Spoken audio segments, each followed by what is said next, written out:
Bonjour, je m'appelle Artie, the Dawn, and in this episode, I said au revoir to 50 big ones. Welcome back, guys, to Fog Entertainment. Artie has taken a big hit. He took several big hits in his fight against the French frogged fuckface that stole all his money, but I think the bigger hit was probably the bank account, the balance, the 50 G's plus the 1.5 that he owed Tony.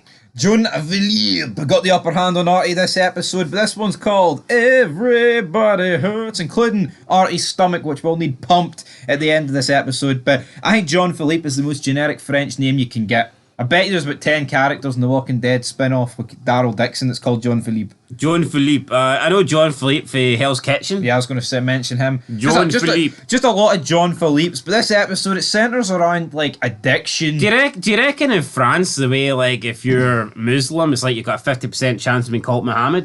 Do you think if you're French, you've got a 50% chance of being called John? Yeah, and I think if you're a woman, Marie's a pretty...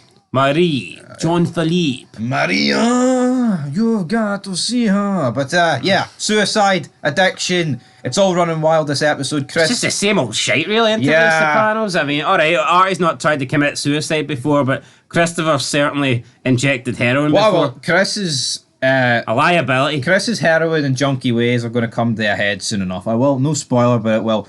Tony calls him out, right? Chris tries to wake himself up. He's punching himself in the face. Furio's looking at him like, what are you doing?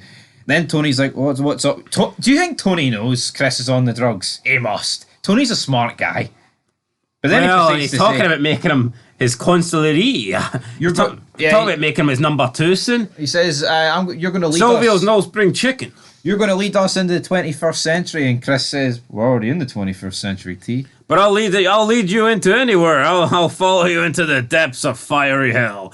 I liked it. No, it was a good scene here, and obviously Chris is thankful for what Tony's done for him. And a bit of serious talk though. He is chain of command of the Soprano family. Yeah, he is loyal, and he thanks him for what he did with his father and ousting out that cop. So I like the scene. Even if Tony's actual bullshitting, true form of what he wanted there. It's not really often though we actually hear Tony talk about the order, so to speak, and like who's next in line and who's getting promoted and who's not. I feel like that stuff hasn't really happened probably since towards the end of season 2 when Big Sal found out that I think season 3 is by far the worst season. I think nothing happened in season 3. I mean, I like Jackie Aprile Jr., but it was the him show. Let's talk about another... Well, season 3 also got the introduction of Ralph.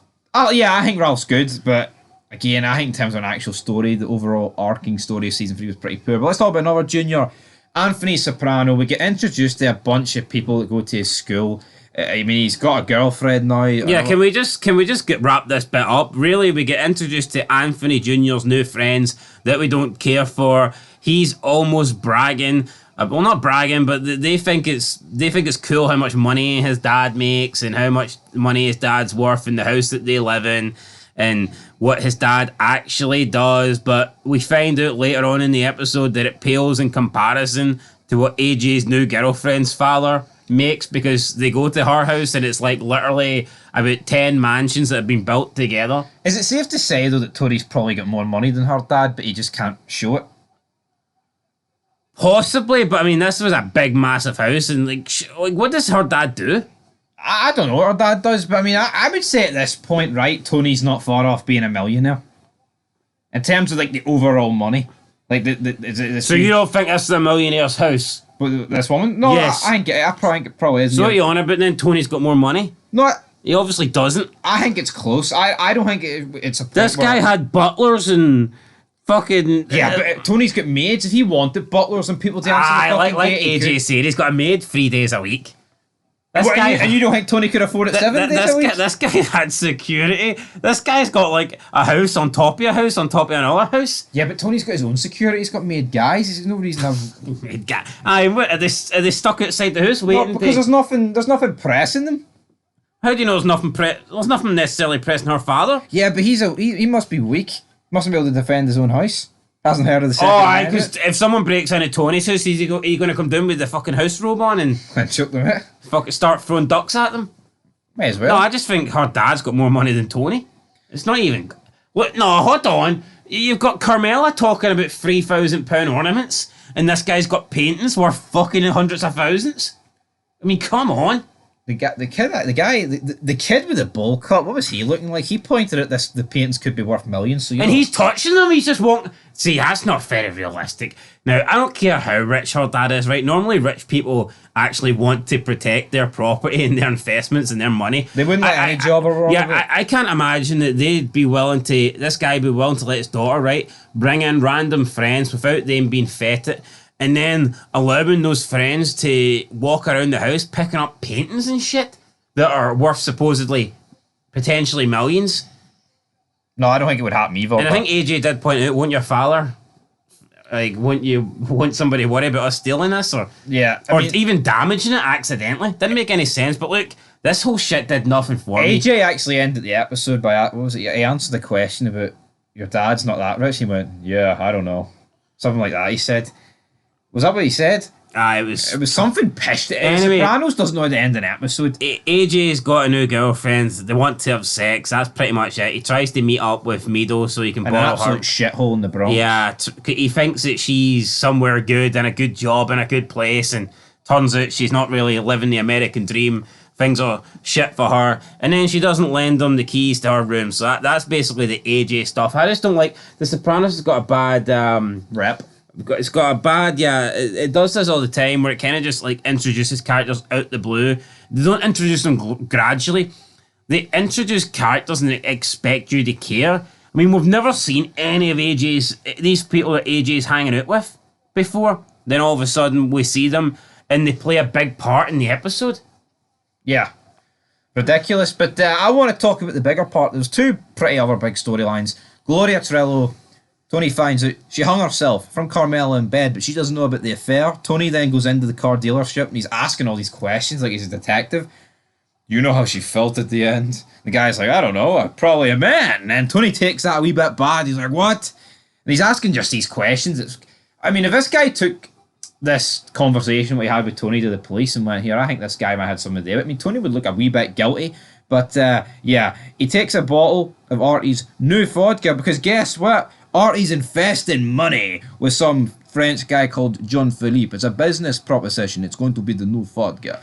He tries to borrow money from Ralph in order to give this guy. Ralph says, right, it would cost you 2 points. We were kind of debating what 2 points means. I assumed a point is $1,000, and I was right. So if he's borrowing 50,000, he would give Ralph back 52, which I think for the mob is quite an incredible cheap rate. I'm surprised he's not at 10 points. I think so. But they're close friends with Artie. Maybe Artie's getting the business. If it's 10 points in it, it makes no fucking... There's no benefit for Artie borrowing it. And surely that can't be the case, because so what? If you borrow... Points means thousands. So if you borrow 1,000, you can still get charged 2 points that you would on 50. I'm just not really buying that. No, I don't literally mean it like that, but I mean, for 50 grand... 1 point is 1,000. So therefore, for 5 grand, 1 point is $100. Whatever way they work it out. Here, I'm no a mobster, but Ralph says, no can do, because if you didn't pay it, I couldn't bring myself to beat you up. Which I liked for Ralph, he was honest about it. You know what? If he did take it for Ralph, he would have had to get beat up, but Tony, he hears this, he's pretty pissed off. He goes, how much of a beating do you need to get for 50k? Or 51.5. Well, see, dead men can't pay you back, so you don't really want to cripple him, put him in a coma. But I don't think they would do. I think if Artie loaned money from Ralph and Ralph battered him, I think Tony would take it bad, probably worse than him killing Tracy. I think Artie Buckel's one of the truest friends that Tony's got in the show. Well, he must be a good friend because Tony lends him money. I think Tony was feeling really bad this episode about the death of Gloria. It almost feels like people don't appreciate him or people don't think that they can approach him and they don't think that he's a nice guy and whatnot. So he basically, his guilt over Gloria's death, he decides to loan Artie 50 G's. Artie's deal falls through, which we knew it would. I mean, this was always going to end in disaster. I haven't heard from John Philippe. Tony says you need to go pay him a visit. Now, should Tony not have said, I get it. Tony's probably a man or whatever, and he want. Although they say that he's got his own crew, but like I know what he wanted Artie to do. But should Tony not have sent somebody with Artie? Yeah, you know. I mean, but Artie calls him out in it later in the episode. I think part of Tony likes that. He's like, let's see if Artie can get it done. This will be entertaining. Should he not have sent Furio with him just for? He probably should have, but I think what happened next is probably one of the best scenes in The Sopranos at this point. Artie's hyping himself up in the mirror. He's like, you French eating cunt. Yeah, this was great. Fucking better, you I loved it. I mean, it went good. The rehearsed version from Artie went great in the mirror, but when he got to this guy's room, it didn't go so well. The guy John Philippe didn't even really care. He was just kind of like, yeah, you know what, bad business deal. I lost your money. That's it. Because he just doesn't fear Artie. That's the I mean, if Tony was with Artie, here his arse would have went. Does he know where Artie got the money from, No, though? he doesn't know. But no, this was great acting, though, from the actor that plays Artie Bucco, because see, when he was talking to John Philippe, you could tell it was like rehearsed lines he went over in his head. Like the nervousness of the delivery and things like that. And then when this guy essentially says, here, you're not going to get your 50 grand back, it's an investment, it's a wee squee. Artie's like, you fucking cock-eating, snail-eating motherfucker. He starts choking him out. They get into a squabble. I mean, I wouldn't even necessarily say Artie was losing at first, but then he gets a couple of digs in the face. Artie then kind of gets off him, gets back on him, and then John Philippe rips Artie's earring out. Artie takes this extremely bad, then gets grabbed by the scruff of the neck, thrown out. He then goes back to his apartment, and he starts crying. Artie's done. There's tears. Artie's balloon has burst. Did he give it all he could? No. He's just not used to that world. Yeah. It's not like John Philippe delivered a killer blow here that made Artie had this. It's not like John Philippe's fucking some big brawler. Like, you know what I mean? I expect Artie to take care of John Philippe, but it didn't happen. No, it didn't happen, so he decides to take a bunch of pills. He's ODing, and he's crying, he's drinking. He phones Tony, who's busy with like a hula guman. Tony's no happy here, though. He's like, Artie, don't you fall asleep on me, Artie. I'm going to send someone over there. And then he gets changed. He puts his trousers on. I was like, Jesus, what the fuck am I doing? Then it like pans to the next day. Turns out Tony didn't actually bother his arse going to Artie. Someone else must have got to him. But yeah. Then we proceed to get a pretty funny scene in the hospital. Artie says how he's missed the first payment. He's like, I owe you $50,000. Tony, there's no way in hell I'm going to be able to pay that back. And Tony's like, well, actually, Artie, it's 51.5. And then Artie cries. And he's like, what if I clear my tab? And then Artie cries a bit more. It's only 46,000. What a tab he's worked up, Tony, though. Yeah, no, how the fuck?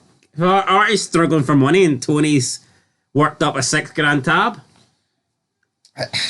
What's the fair thing Tony could do here? Artie's his friend. Could he say, right, you know what, Artie? I want to eat at your restaurant till I die. Free. Would that have paid back the 46 grand? Considering he's already got a 6,000 tab, I would say. I think that's fair. Yeah.